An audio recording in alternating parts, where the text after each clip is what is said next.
You know, I've always been interested in how people tick. And I care quite passionately, actually, about the relationship between these texts in Scripture and people's real lives. And Paul is very difficult for people to understand. His arguments can seem convoluted, counter to our common sense.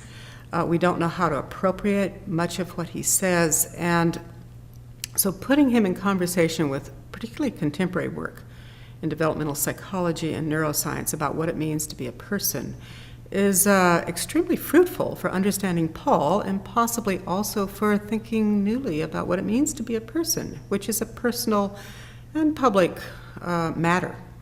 You know, I'm trying to thread a sort of a middle ground, or one might say a new ground.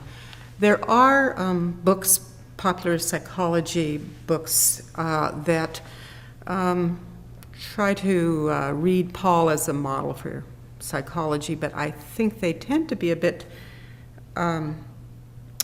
rule-based almost.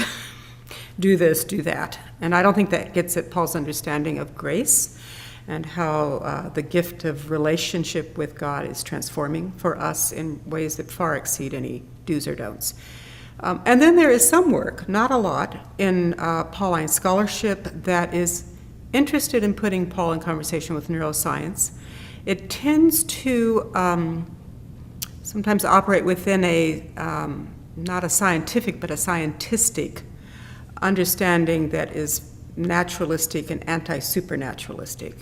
And I just don't think Paul fits into that framework. So I'm trying to do something new, bringing Paul in conversation with notions of the person that still have room for the supernatural as well.